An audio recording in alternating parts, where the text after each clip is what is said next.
আজ সকালটা অনেক কুয়াশাচ্ছন্ন ছিল, যদিও ভিডিওতে এতটা বোঝা যাচ্ছে না, কিন্তু প্রচণ্ড শীত পড়েছে 2 দিন ধরে।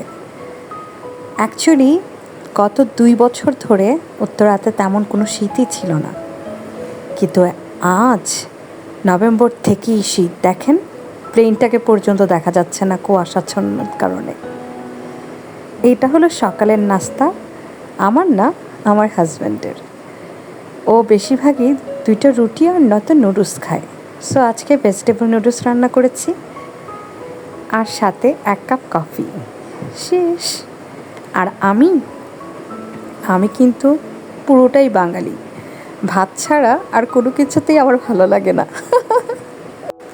এটা আমার ডিজাইন করা 3 নম্বর শট। কয়দিন ধরে এটাই করছি। কি করব বলেন, প্রচণ্ড বাহিরে শীত, আর শীতে তেমন কোনো কাজ করতে ভালোও লাগে না রান্না ছাড়া। সো রান্নার পাশাপাশি এই কাজগুলো করি। কেমন লেগেছে কাজটা অবশ্যই জানাবেন। আর এমন সুন্দর সুন্দর আরও কাজ দেখতে আপনারা চাইলে আমার পেজ জিমিরাতে ঘুরে আসতে পারেন। সেলাইয়ের প্রথম হাতখড়ি আমার নানুর কাছ থেকে হয়েছে, পরে আস্তে আস্তে খালামণিদেরকে দেখতাম, আর এখন ইউটিউব তো আছেই। সো আজকের ব্লগটা মূলত আমার ডেইলি রুটিনই বলতে পারেন, মানে আমি নর্মালি দিনগুলোতে কি করি সেটার উপর। সো আজ গল্প করব আমি আমার সম্পর্কে, এবং তার পাশাপাশি দেখাবো আপনাদেরকে মজাদার আমার স্পেশাল রান্না। ব্লগের টাইটেলটা দেখে নিশ্চয়ই আপনাদের অনেক হাসি পাচ্ছে। টাইটেলটা হচ্ছে জিমি আপার স্পেশাল খিচুড়ি। এটা অ্যাকচুয়ালি টাইটেলটা দিয়েছে আমার হাজব্যান্ড। ওর কাছে আমার বানানো খিচুড়ি খুবই প্রিয়, আর তার কথা মতোই এই টাইটেলটা দেওয়া, জিমি আপার স্পেশাল খিচুড়ি। সো গল্প শুনতে শুনতে আমার স্পেশাল খিচুড়িটা নোট করে ফেলেন।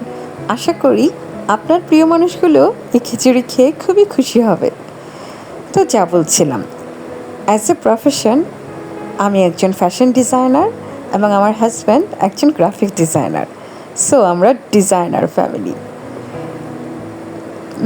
ছোটোবেলা থেকেই যেহেতু আমি আমার নানু খালামণিদের কাছে বড় হয়েছি, মামির কাছে বড় হয়েছি, আমার প্রথম রান্নার হাতখড়ি আমার মেজো আন্টি আর বড় মামির কাছ থেকে। বড় মামিও বলে দিত, মেজো আন্টিও বলে দিত, দেন আমি একটু একটু করে রান্না করতাম। বাট বিয়ের পর নিজে নিজে অনেক রান্না শিখতে হয়েছে আমাকে।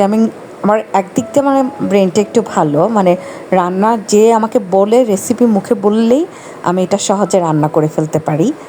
মানে আমার দেখিয়ে দিতে হয় না, অনেকে তো সামনে দাঁড়িয়ে দেখিয়ে তারপর রান্না শিখে, আমি শুধু মুখস্থ রান্না করি।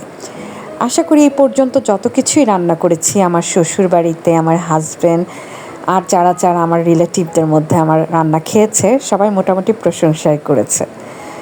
সো মনোযোগ দিয়ে খিচুড়িটা দেখেন। আমার মনে হয় আপনাদেরও এই খিচুড়ি রান্না করলে প্রিয় মানুষদের কাছ থেকে অবশ্যই প্রশংসা পাবেন। ইনশাল্লাহ। তো আমার মেইন কাজটাই হলো ডিজাইন। সো আমার নিজের একটা পেজ আছে, জিমিরা ফেসবুক পেজ। আমি নিজের শপও ছিল, আপাতত এখন শপ নেই, অনলাইনেই কাজ করছি। সো আমি ড্রেস ডিজাইন করি। এবার উইন্টারে আমি শল নিয়ে কাজ করছি, যা আপনাদেরকে একটু আগে ক্লিপ দেখালাম। এর পাশাপাশি ঘরে রান্নাবান্না, তারপর রিলস বানানো, ব্লগিং করা, এটাই আমার এখন আপাতত কাজ। এছাড়া আমি তেমন কোনো কাজ করি না, বাসায়ই থাকি আর ডিজাইনের ব্যস্ত থাকি। আর যেহেতু আমার আম্মু আব্বু ছোটোবেলা থাকতেই মারা গেছে, আমার বড় হওয়াটা আমার নানুর কাছে ছিল। নানু মারা যাওয়ার পর বড় মামি, খালামণি ওরাই আমাকে দেখাশোনা করে। তো বেশি ক্লোজ, মানে বেশি দেখাশোনা করেছে মেজো আন্টি, এরপরে বড় আন্টি। ওদের দুইজনের অবদান আমার জীবনে অনেক বেশি। আমি আমার আন্টি বলতেছি, ওরা কিন্তু আমার খালামণি হয় ওদের কথা। সো আজকে আমি যা আছি, যেমন আছি, আমার ফ্যামিলির জন্যই আছি আল্লাহর রহমতে। একটা মা বাবা ছাড়া একটা মেয়ে বা একটা বাচ্চা নর্মালি মানুষ মনে করে যে ভালোভাবে বেড়ে উঠতে পারে না, কোনো না কোনো ডিপ্রেশনের শিকার হয়, এক্সেট্রা, অনেক প্রবলেম থাকে।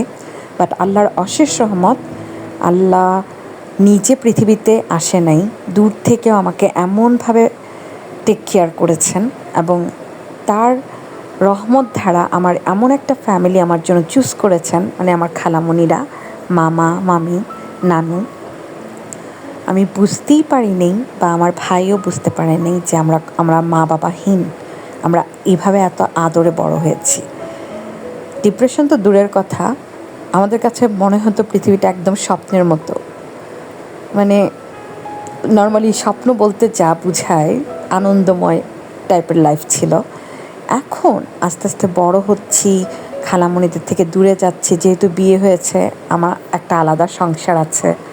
এখন বুঝতেছি পৃথিবীটা আসলেই অনেকটুকু কঠিন। কিন্তু টিনেজার লাইফে, শৈশবকালে, তারপরে বড় হওয়ার পরও যতক্ষণ বিয়ে হয়নি ততক্ষণ পর্যন্ত পৃথিবীটা আমাদের কাছে স্বপ্নের মতোই ছিল, বিশেষ করে আমার কাছে।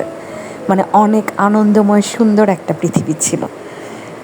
ভার্সিটিতে উঠে প্রথম আমি বুঝতে চেষ্টা করেছি যে মা বাবা ভাই বোন থাকলেও সব বাচ্চারা সুখে থাকে না, শান্তিতে থাকে না। কিন্তু আল্লাহর অশেষ রহমত, মা বাবা না থাকলেও, না থাকার পরেও আল্লাহর রহমতে আল্লাহ আমাদেরকে সেরকম কষ্ট কখনো দেয়নি, বা কষ্টটা বোঝার সেরকম সময় দেয়নি। যাই হোক, নিজের সম্পর্কে অনেক কথা বলে ফেললাম। তো দেখুন, আমার খিচুড়িটাও প্রায় হয়ে গেছে। এটার মধ্যে আমি অ্যাড করেছিলাম ভেজিটেবল অ্যান্ড চিকেন আমি বড় বড় করে দিইনি, একদম পিচি পিচি কিউব করে কেটে দিয়েছি। জাস্ট বাইটের মধ্যে একটু করে চিকেন থাকলে টেস্টটা অনেক মজাদার লাগে। আর ইচ্ছে ছিল খিচুড়িটা একদম নরম করার, কিন্তু না, আজকে কেন জানি পানি বারবার শুকিয়ে যাচ্ছিল, তাই নরম করি নেই, আবার ঝরঝরাও হয়নি, মিডিয়াম পর্যায়ে রয়ে গেছে। তবে বিশ্বাস করেন, খিচুড়িটা অসম্ভব মজা হয়েছে। আমি একটু বেশি করেই সবসময় খিচুড়ি রান্না করি, কারণ আমি আর আমার হাজব্যান্ড দুইজনই যে সময় খিচুড়ি রান্না করি তখন শুধু খিচুড়িই খাই। এখন আমি ধনেপাতা দিয়ে গার্নিশ করে দিলাম, আর কিছুক্ষণ রেখে তারপর নামিয়ে নেব। আর আমার এই খিচুড়িটা আমার ভাই জাম্মি, হৃদয় এবং আমার হাজব্যান্ড, এই তিনজন অনেক বেশি প্রশংসা করেছে। সো এই আমার সুন্দর খিচুড়ি তৈরি, আর যা সুন্দর গন্ধ বের হয়েছে। সবচেয়ে মজার বিষয়, এটা কিন্তু পোলার চাল দিয়ে রান্না করা না, নর্মালি আমরা ভাত যে খাই এটা দিয়ে রান্না করেছি। তারপরেও অসম্ভব মজার, সাথে ছিল ডিম ভাজা, চিকেন। আজ এই পর্যন্ত, আগামী ব্লগ দেখার আমন্ত্রণ। সবাই ভালো থাকবেন, সুস্থ থাকবেন, আর আমাকে মনে রাখবেন, দোয়া করবেন।